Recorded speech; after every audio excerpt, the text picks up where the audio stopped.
കുറേ നാളായിട്ടുള്ളൊരു ആഗ്രഹമായിരുന്നു വീടൊന്ന് പെയിൻ്റ് അടിക്കണം എന്നൊക്കെ. പക്ഷെ അതെന്തായാലും ഇപ്പോൾ നടക്കില്ല എന്ന് പറഞ്ഞുകൊണ്ട് റൂമിലൊന്ന് സെറ്റാക്കാമെന്ന് വിചാരിച്ചു. അവിടെയും പെയിൻ്റ് അടിയൊന്നും നടക്കില്ല. പിന്നെ ഞാൻ എപ്പോഴും ഈ യൂട്യൂബിൽ ഇങ്ങനെ സ്ക്രോൾ ചെയ്ത് പോകുമ്പം ഇങ്ങനത്തെ ഈ വീട്ടിലേക്കുള്ള സാധനങ്ങളൊക്കെ നോക്കും. അപ്പം കണ്ടിട്ടുള്ളൊരു സാധനമായിരുന്നു ഈ ഒരു സ്പോഞ്ച്. അതെന്തായാലും ഒന്ന് വാങ്ങി നോക്കാമെന്ന് വിചാരിച്ചു.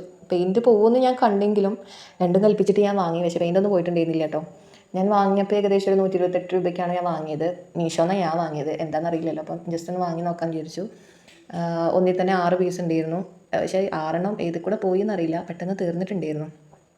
ഞങ്ങളൊരു 8-9 കൊല്ലം മുന്നെയാണ് ഈ വീട്ടിലേക്ക് മാറിയത്. അപ്പം അന്ന് പെയിൻ്റ് അടിച്ചില്ല, സെറ്റാക്കി എന്നല്ലാതെ പിന്നീട് ഇതിലേക്കൊന്നും ചെയ്തിട്ടുണ്ടായിരുന്നില്ല. അപ്പോൾ ചുമരിലായാലും സ്വിച്ച് ബോർഡിലായാലും കബോർഡിലായാലും ഭയങ്കര ചെല്ലുണ്ടായിരുന്നു. അപ്പോൾ അതൊന്ന് മാറ്റണം. എൻ്റെ റൂം മാത്രം തീർത്തപ്പോഴേക്കും കുറേ മണിക്കൂറുകൾ എടുത്തിട്ടുണ്ടായിരുന്നു. അപ്പോൾ ഈ വീട് മൊത്തം അരച്ച് പിന്നെ അത്രയും സ്പോഞ്ചൊന്നും വാങ്ങൽ നടക്കില്ലല്ലോ. ഇതിലും പിന്നെ നമ്മളെ കൈ എത്തുന്ന ഭാഗത്ത് മാത്രമേ ചെളി ഉണ്ടായിരുന്നുള്ളൂ. മുകളിലേക്കൊന്നും അങ്ങനെ വല്ലാണ്ട് ചെളിയൊന്നും ഉണ്ടായിരുന്നില്ല. അപ്പോൾ ആ ഭാഗം മാത്രമേ ഞാൻ ചെയ്തിട്ടുള്ളൂ. ഞാൻ ഒറ്റയ്ക്കായിരുന്നു ചെയ്തത്. അതുകൊണ്ട് ഭയങ്കര ഓവർലോഡായിട്ട് തോന്നിയിട്ടുണ്ടെങ്കിലും ഇത് തീർക്കണമല്ലോ എന്നുള്ളൊരു ഇതിൽ അങ്ങനെ ചെയ്തു. പിന്നെ ഇതിന് മുന്നേ ആണെന്നുണ്ടെങ്കിൽ ഞാനൊരു പ്രാവശ്യം ചെയ്തിട്ട് സ്വിച്ച് ബോർഡിൻ്റെ ഉള്ളിലേക്കൊക്കെ വെള്ളം കയറി ആകെ പൊട്ടലും ചീറ്റലും തീപ്പൊരിയൊക്കെ പാറി ഞങ്ങളൊക്കെ ആകെ പേടിച്ചിട്ടുണ്ടായിരുന്നു. അപ്പോൾ അത് ഞങ്ങൾ മുൻകൂട്ടി കണ്ടതുകൊണ്ട് ഇപ്രാവശ്യം ഞാൻ റൂമിലേക്കുള്ള കറണ്ടിൻ്റെ സപ്ലൈ ഓഫ് ആക്കിയിട്ടുണ്ടായിരുന്നു. ഒരു പ്രാവശ്യം എക്സ്പീരിയൻസ് ചെയ്തത് കൊണ്ടായിരിക്കാം. ഇപ്രാവശ്യം അങ്ങനെയൊന്നും സംഭവിച്ചില്ല, ഓഫാക്കിയത് കൊണ്ട്. നല്ല ചൂടുണ്ടായിരുന്നു. പിന്നെ ഞങ്ങൾ വീട്ടിൽ താമസം തുടങ്ങിയ സമയത്തൊക്കെ ചെറിയച്ഛനും കുട്ടികളൊക്കെ ഉണ്ടായിരുന്നു. അന്ന് കുട്ടികൾ ചെറിയ കുട്ടികൾ, അപ്പം ഈ ചുമരിലൊക്കെ എഴുതുന്ന പ്രായമായിരുന്നു.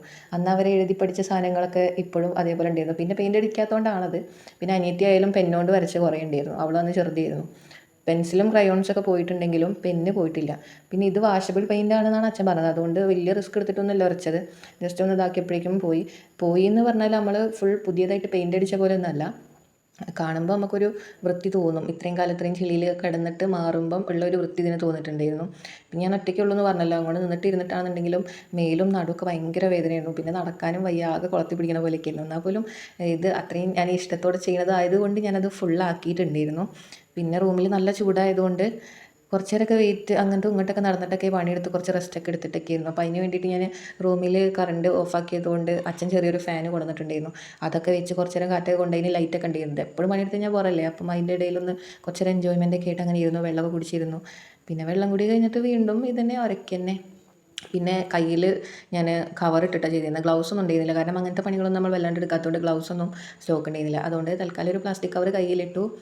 പിന്നെ കുറച്ച് കഴിയുമ്പം അതൊക്കെ ഉരച്ച് കീറിപ്പോയിട്ടുണ്ടായിരുന്നു. അപ്പോൾ പിന്നെ ഞാനത് മാറ്റി വെച്ചു. ഞാനൊരു റിവ്യൂവിൽ ഇങ്ങനെ കണ്ടിട്ടുണ്ടായിരുന്നു, ഇതിട്ടിട്ട് വെറും കൈ കൊണ്ട് ചെയ്ത് കഴിഞ്ഞാൽ കയ്യിൽ നീറ്റൽ വരുന്നൊക്കെ കണ്ടിട്ടുണ്ടായിരുന്നു. അതുകൊണ്ട് ഇട്ടതാണ് കവർ. പക്ഷേ പിന്നെ ഈ പെയിൻറ്റിൻ്റെ ഇതൊക്കെ ആയിട്ട് ഞാൻ കവർ ഒഴിവാക്കി കളഞ്ഞപ്പം കയ്യിനൊരു ഒര ഉണ്ടായിരുന്നു. പിന്നെ കൈയൊക്കെ കുറച്ച് കഴിഞ്ഞപ്പം ഒക്കെ ഒന്ന് റെഡിയായി. പിന്നെ ഞാനിതിന് മുന്നേ ഹോസ്റ്റൽ വെക്കേറ്റ് ചെയ്ത് തന്ന സമയത്ത് റൂമൊന്ന് റെഡിയാക്കിയിട്ടുണ്ടായിരുന്നു. ഞങ്ങളൊന്നും വീട്ടിലില്ലാത്തതുകൊണ്ട് അമ്മ മാത്രം വീട്ടിലുണ്ടാവുക. അതുകൊണ്ട് തന്നെ അമ്മയ്ക്ക് ഇത്രയും ഡീപ്പായിട്ടൊന്നും ക്ലീൻ ചെയ്യാൻ പറ്റില്ല. ജസ്റ്റ് നിലമൊന്ന് തുടയ്ക്കുക, മാറാല തട്ടുക, അതൊക്കെ തന്നെ പറ്റുള്ളൂ. അല്ലാതെ ചുമരൊന്നും അങ്ങനെ വൃത്തിയാക്കാനുള്ള സമയം അമ്മയ്ക്ക് ഉണ്ടാവാറില്ല. അപ്പോൾ ഇപ്പം ഞാൻ ഹോസ്റ്റൽ വെക്കേറ്റ് ചെയ്ത് തന്നപ്പം ആദ്യം ഒന്ന് സെറ്റ് ചെയ്തിട്ടുണ്ടായിരുന്നു. ഇപ്പം ഞാൻ ക്ലീൻ ആക്കിയപ്പം എനിക്ക് ആ സ്ഥലങ്ങളൊക്കെ ഒന്നുകൂടെ മാറ്റണം എന്നൊക്കെ തോന്നിയുകൊണ്ട് ഞാൻ ഒന്നുകൂടെ ചെയ്തിട്ടുണ്ടായിരുന്നു. വെറുതെ ഒരു പണിയില്ല, അങ്ങോട്ടും ഇങ്ങോട്ടൊക്കെ മാറ്റി. 2 ആഴ്ച കൂടുമ്പം ഇനി ഈ സ്ഥലം പറ്റില്ല എന്ന് പറഞ്ഞിട്ട് ഞാൻ പിന്നെ വേറെ സ്ഥലത്തേക്ക് മാറ്റും. കട്ടിലാണെന്നുണ്ടെങ്കിലും അതിലൊക്കെ നിറച്ച് ചെളി ഉണ്ടായിരുന്നു. ഇതൊക്കെ ഞങ്ങൾക്ക് ചെയ്യാവുന്നതായിരുന്നു. പക്ഷേ എന്തുകൊണ്ടോ ഇപ്പോഴാണ് അതിന് സമയം കിട്ടിയത്. ഇടയ്ക്കൊക്കെ ചെയ്യുന്നുണ്ടെങ്കിലും ഇതിൽ തല ഇങ്ങനെ ചാരി വയ്ക്കുമ്പം എണ്ണയൊക്കെ ആയിട്ട് പെട്ടെന്ന് ചെളി പിടിക്കുമായിരുന്നു. പിന്നെ റൂം എല്ലാതും കഴിഞ്ഞിങ്ങനെ നോക്കിയപ്പം എന്തൊരു ഭംഗി അറിയോ. എനിക്ക് തന്നെ ഒരു അഭിമാനം തോന്നി, ഞാൻ ഇത്രയും കഷ്ടപ്പെട്ട് പണിയെടുത്തല്ലോ എന്നൊക്കെ. സ്വിച്ച് ബോർഡ് ഫസ്റ്റത്തെ വീഡിയോയിലും ഈ ഒരു വീഡിയോയിൽ കണ്ടാൽ തന്നെ ഒക്കെ മനസ്സിലാവും മിററിൻ്റെ സൈഡൊക്കെ എന്തോരം മാറ്റം വന്നെന്നുള്ളത്. നല്ല അടിപൊളി സാധനമാണ്, വാങ്ങേണ്ടവർ വാങ്ങാം.